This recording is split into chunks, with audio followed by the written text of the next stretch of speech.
Bir imparatorluğun kaderi bazen savaş meydanlarında değil, karanlık bir odada, sahte bir mühürle değişir. O cihan padişahı Kanuni Sultan Süleyman'ın kulağına fısıldadığı tek bir cümleyle tahtın en güçlü varisini ölüme gönderebilecek kadar kurnazdı. Yarattığı bu fırtına Osmanlı tarihinin en büyük trajedilerinden birine yol açtı. Devletin hazinesi tükendiğinde kendi cebinden 400 savaş gemisi yaptıracak kadar akıl almaz bir servete ve siyasi güce sahipti. Adı Güneş ve Ay anlamına geliyordu. Ama o, tarih kitaplarının anlattığı sadece masum bir prenses değil, dünyanın gördüğü en acımasız ve en zeki stratejistlerden biriydi. Karşınızda Osmanlı'nın gölge imparatoriçesi, Mihrimah Sultan. Yıl 1522.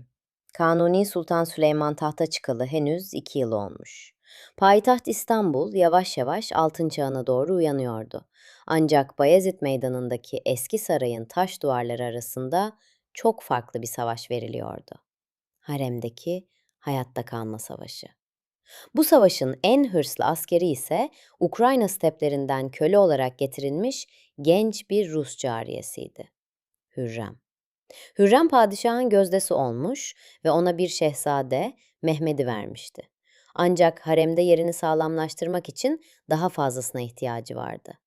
1522 yılının sonbaharında Hürrem Sultan bir kez daha doğum yaptı.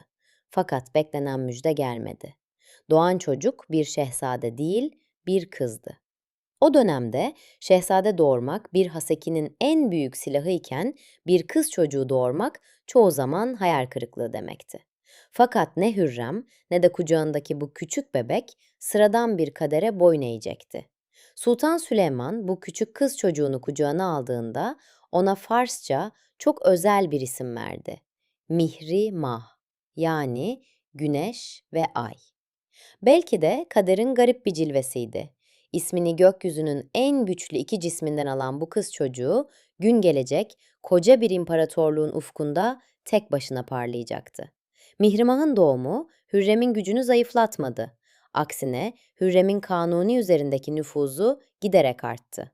Öyle ki 1533 yılında Osmanlı tarihinde yüzyıllardır görülmemiş, akıl almaz bir şey oldu.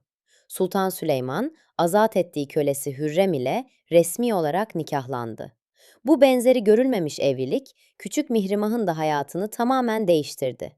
O artık sıradan bir cariyenin kızı değil, Osmanlı İmparatorluğu'nun meşru kraliçesinin, nikahlı hasekisinin tek kızıydı. Hanedan içindeki meşruiyeti ve prestiji diğer tüm kardeşlerinin çok üstündeydi. Mihrimah, sarayda diğer sultanlardan çok farklı bir eğitim aldı. Geleneksel olarak kız çocuklarına sadece dikiş, nakış ve temel dini bilgiler öğretilirken, Hürrem Sultan kızının bir devlet adamı gibi yetiştirilmesini sağladı. Edebiyat, tarih, hat sanatı, teoloji ve en önemlisi diplomasi.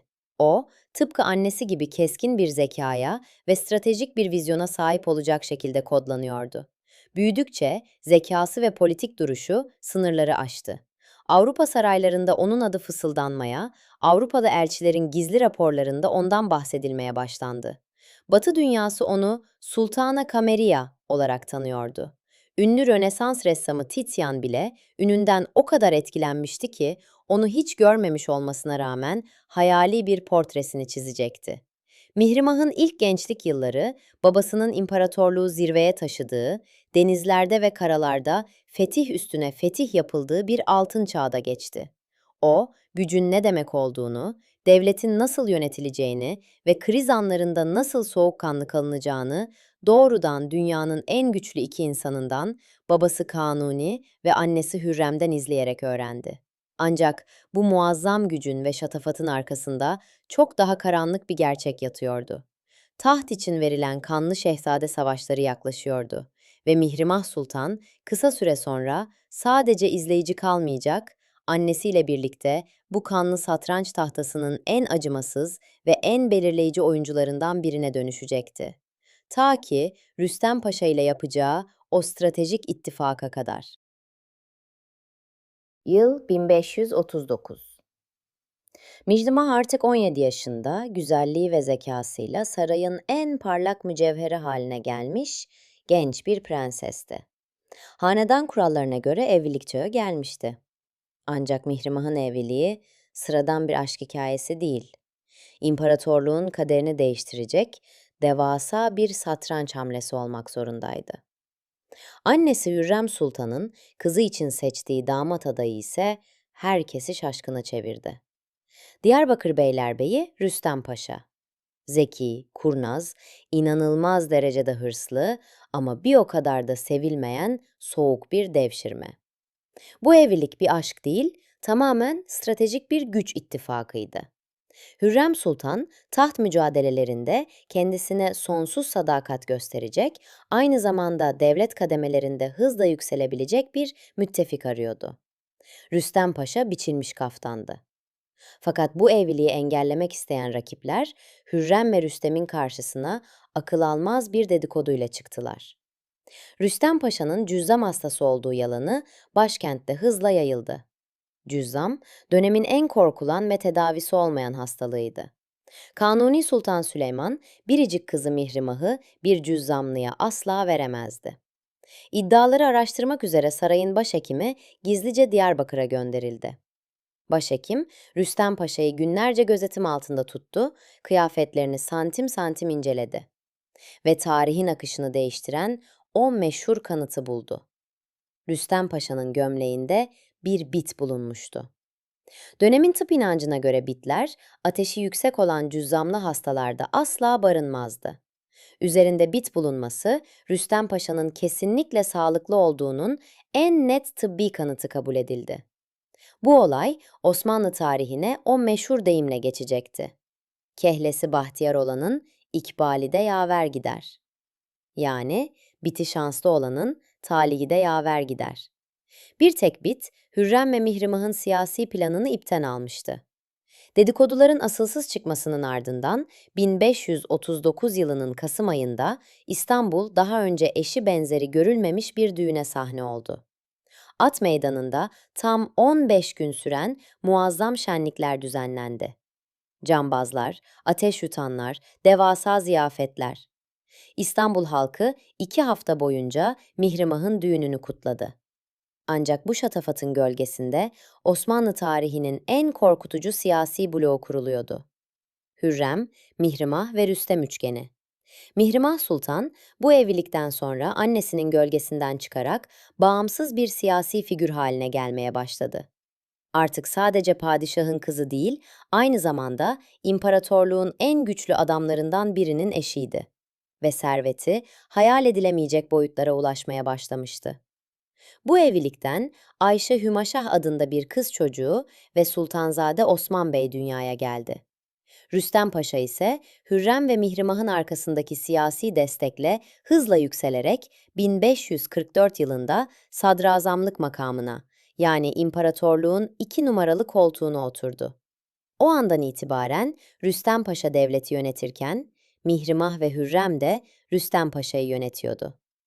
Artık imparatorluğun tüm kilit noktaları bu üçlünün elindeydi. Ancak bu mutlak güç çok geçmeden sarayı büyük bir kan banyosuna sürükleyecek ve Mihrimah hayatının en zor, en acımasız kararını vermek zorunda kalacaktı. Yıl 1553. Osmanlı İmparatorluğu büyük bir krizin eşiğindeydi. Kanuni'nin Mahidevran Sultan'dan olan en büyük oğlu Şehzade Mustafa, Yeniçeriler ve halk tarafından bir kahraman gibi tapılıyordu. Herkes onun bir sonraki padişah olacağına kesin gözüyle bakıyordu. Ancak bu durum Hürrem ve Mihrimah için tek bir anlama geliyordu. Fatih Kanunnamesi gereği Mustafa tahta çıktığında Mihrimah'ın öz kardeşleri acımasızca boğdurulacaktı. Ya Mustafa ölecekti ya da Hürrem'in oğulları. Hayatta kalmak için Hürrem, Mihrimah ve Rüstem Paşa üçlüsü Osmanlı tarihinin en karanlık ve tartışmalı kumpaslarından birini hazırladı. İran Şahı'na yazılmış gibi gösterilen sahte mektuplar ortaya çıktı. İddiaya göre Şehzade Mustafa, babası Süleyman'ı devirmek için düşmanla işbirliği yapıyordu. Hatta yüzyıllar boyunca anlatılacak bir efsaneye göre bu mektuplardaki sahte mührü bizzat Mihrimah Sultan kazıtmıştı.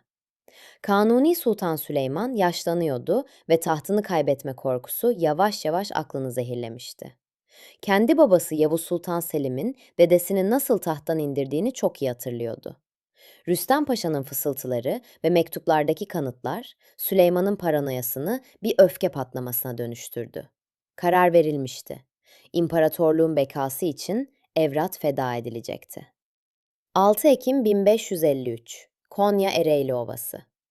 Şehzade Mustafa babasının çadırına çağrıldı. Dostlarının tüm uyarılarına rağmen babasının onu öldüreceğine inanmayı reddetti. Çadıra silahsız olarak babasının elini öpmek için girdi. Ancak onu içeride babası değil, dilsiz cellatlar bekliyordu. Kısa ve umutsuz bir boğuşmanın ardından Osmanlı'nın en parlak şehzadesi babasının çadırında boğularak can verdi. Mustafa'nın ölümü askeri ordugahta tam bir deprem yarattı. Yeniçeriler isyan bayrağını çekti ve bu cinayetin baş mimarı olarak gördükleri Rüstem Paşa'nın kellesini istediler. Kanuni isyanı bastırmak için Rüstem Paşa'yı derhal sadrazamlıktan azlederek sürgüne gönderdi. Güç üçgeni ilk büyük yarasını almıştı. Ancak Mihrimah için asıl yıkım siyasi gücünü kaybetmek değil, kardeş acısı olacaktı. Mustafa'nın idamından sadece haftalar sonra ona hayran olan ve doğuştan kambur olan en küçük kardeşi Şehzade Cihangir bu travmaya dayanamadı. Halep'te kahrından ve üzüntüsünden yataklara düşerek can verdi. Mihrimah, iktidar oyununun bedelini kendi öz kardeşinin canıyla ödemişti. Sarayın üzerine çöken karanlık bulutlar dağılmıyordu. Yıllar süren kanlı mücadeleler, entrikalar ve ardı ardına gelen ölümler hanedanı içten içe çürütüyordu. Mihrimah Sultan gücünün zirvesindeydi. Ancak etrafı sadece mezarlarla ve hayaletlerle çevriliydi. Ve 1558 yılı. Her şeyin mimarı, Mihrimah'ın akıl hocası ve Osmanlı'nın en güçlü kadını annesi Hürrem Sultan hayatını kaybetti. Mihrimah artık sarayda yapayalnızdı. Karşısında kederden çökmüş, yaşlı bir padişah ve imparatorluğun tüm yükü vardı. O günden sonra Mihrimah Sultan artık sadece bir prenses değil, Osmanlı İmparatorluğu'nun fiili valide sultanı olacaktı. Yıl 1565. Kanuni Sultan Süleyman artık yaşlanmış, ardı ardına kaybettiği eşi ve çocuklarının acısıyla yorgun düşmüştü. Ancak imparatorluğun sınırları Akdeniz'in kalbine dayanmıştı. Hristiyanlığın en fanatik şövalyelerinin koruduğu Malta adası Osmanlı donanması için büyük bir tehdit oluşturuyordu. Bu adanın alınması şarttı. Ancak divandaki bazı paşalar böyle devasa bir deniz seferinin hazineye getireceği yükten çekiniyordu. Devletin zirvesinde kararsızlık hakimdi. Seferin maliyeti o kadar büyüktü ki kimse sorumluluk almak istemiyordu. İşte tam bu sırada Osmanlı tarihinin en kudretli kadını, babasının en büyük sırdaşı ve devletin gayri resmi valide sultanı olan Mihrimah devreye girdi. Mihrimah Sultan'ın serveti akıl almaz boyutlardaydı. Annesinden kalan miras, Rüstem Paşa'nın devasa serveti ve kendi yönettiği ticari ağlar sayesinde dönemin birçok Avrupa krallığından daha zengindi. Divandaki paşaların tereddüt ettiğini gören Mihrimah, Osmanlı tarihine altın harflerle geçecek o meşhur sözünü söyledi. Siz sefere çıkın. Gerekirse sırf kendi cebimden, kendi servetimle 400 kadırga donatır, bu ordunun masrafını ben karşılarım. Bir kadın, tek başına koca bir imparatorluğun donanmasını finanse etmeyi teklif ediyordu. Bu sadece bir servet gösterisi değil, aynı zamanda devlet içindeki mutlak otoritesinin ilanıydı. Mihrimah'ın bu çıkışı tüm tartışmaları bıçak gibi kesti. Tersanelerde hummalı bir çalışma başladı. Yüzlerce kadırga, on binlerce asker ve muazzam bir topçu birliği hazırlandı. Mihrimah sözünü tutmuş ve seferin finansmanına devasa bir kişisel katkı sağlamıştı. Büyük Osmanlı armadası Akdeniz'in sularını yararak Malta'ya doğru yelken açtı. Bu sefer sadece Kanuni'nin değil, aynı zamanda Mihrimah'ın da gövde gösterisiydi. Hürrem'in kızı dünyayı titreten bir güce dönüşmüştü. Ancak Malta kuşatması bekledikleri gibi kolay geçmedi. St. John şövalyelerinin fanatik direnişi, Turgut Reis'in şehit düşmesi ve yaklaşan kış Osmanlı ordusunu zor durumda bıraktı. Aylar süren kanlı çarpışmaların ardından donanma geri çekilmek zorunda kaldı. Bu, Kanuni döneminin nadir yenilgilerinden biriydi. Malta alınamamıştı. Ancak bu sefer Mihrimah Sultan'ın gücünün sınırlarının olmadığını tüm dünyaya kanıtlamıştı. O, sadece bir prenses değil, savaşları başlatan, donanmalar kuran ve padişahları yönlendiren bir imparatoriçeydi. Ve babası Kanuni Sultan Süleyman'ın ömrünün son günlerinde onun en büyük dayanağı yine o olacaktı. Babasının son seferine çıkacağı o güne kadar. Osmanlı İmparatorluğu'nun fiili valide sultanı olarak Mihrimah'ın gücü sadece saray duvarlarıyla sınırlı kalmadı. O, uluslararası diplomasiyi bizzat yöneten bir devlet aklıydı. Yabancı krallarla doğrudan mektuplaşıyor, uluslararası krizlere müdahale ediyordu.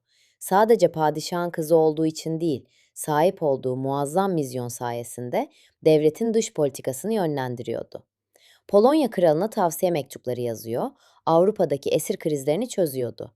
Bir keresinde esir düşen Fransız asilzadelerin serbest bırakılmasını sağlamış ve Fransa Kraliyet Sarayı'nda derin bir saygı uyandırmıştı. Onun sözü kimi zaman sadrazamın sözünden bile daha fazla ağırlık taşıyordu. Mihrimah Sultan savaşların da başfinansörüydü.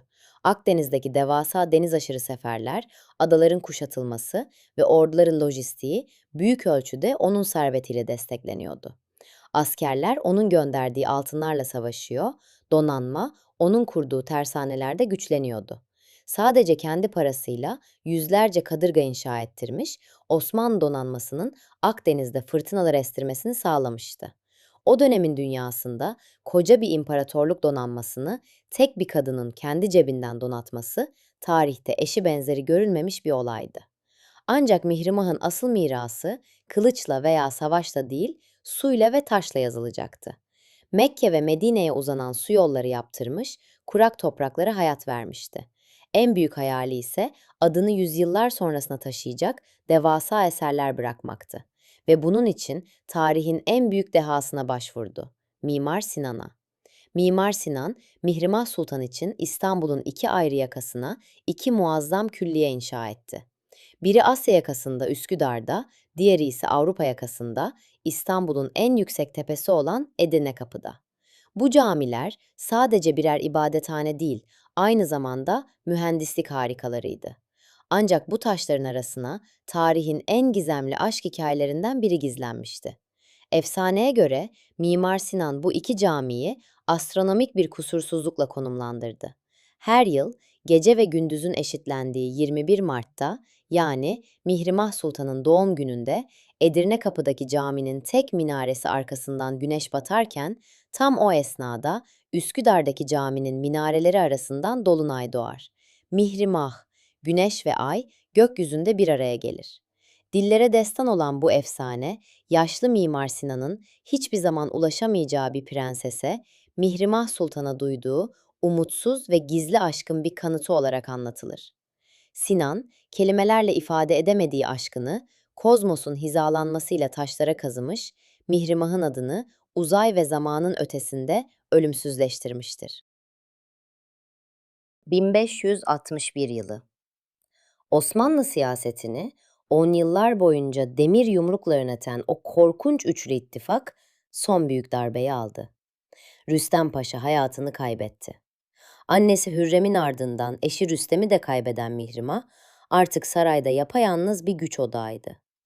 Ancak onu asıl yıkacak olan fırtına henüz ufukta görünmemişti bile. 1566. Dünyayı titreten, yeryüzünün gölgesi Kanuni Sultan Süleyman, Zigetvar seferinde çadırında hayata gözlerini yumdu.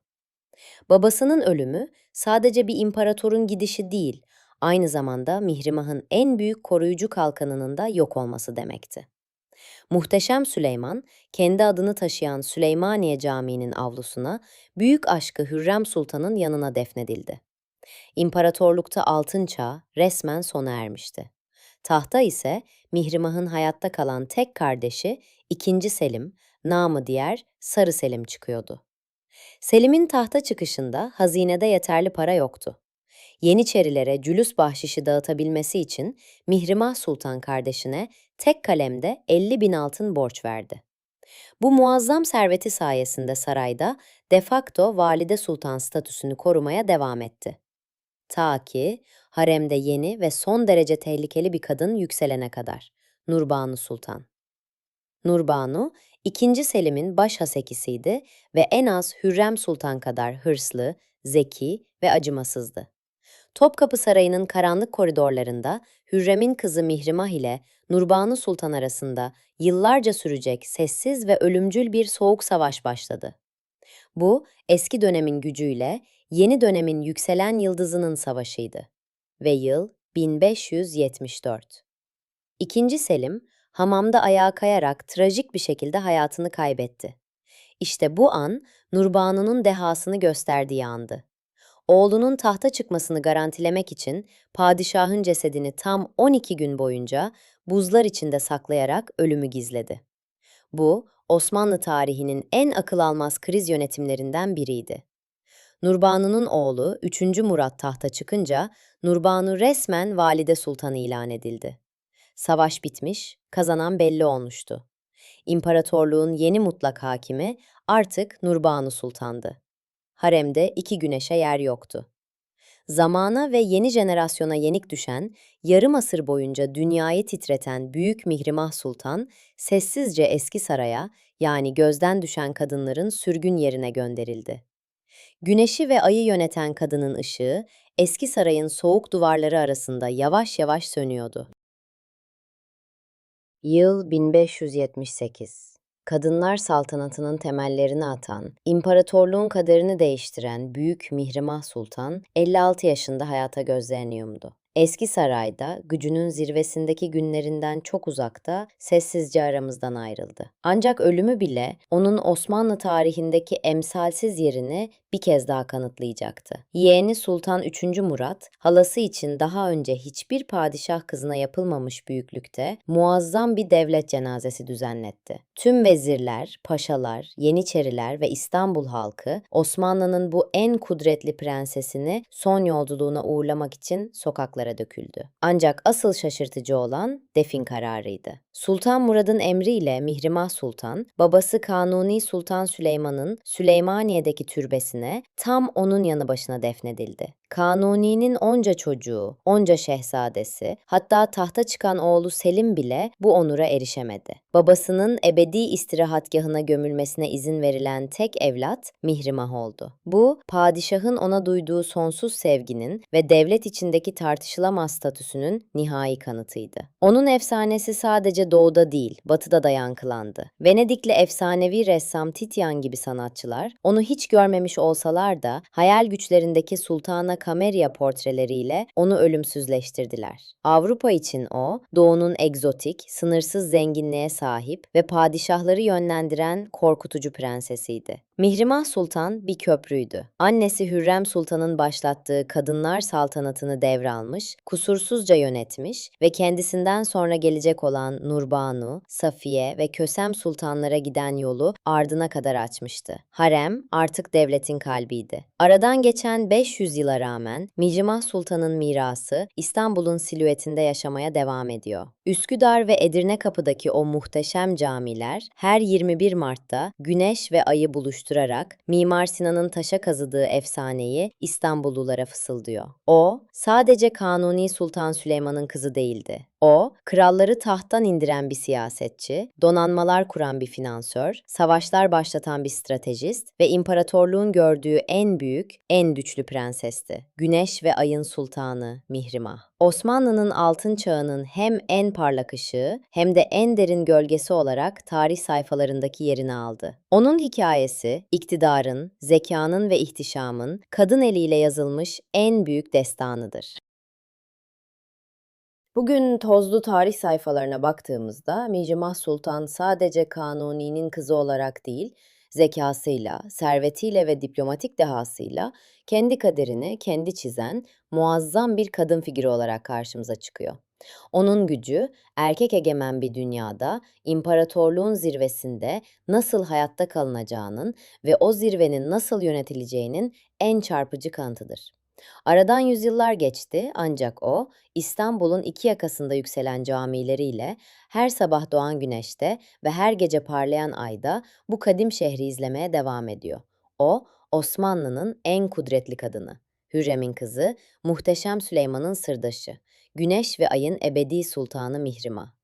Tarihin karanlıkta kalmış fısıltılarını duymaya devam etmek, saray entrikalarının ve büyük efsanelerin izini sürmek için. Tarih Fısıltısı kanalına abone olmayı, videoyu beğenmeyi ve düşüncelerinizi yorumlarda paylaşmayı unutmayın. Bir sonraki fısıltıda görüşmek üzere.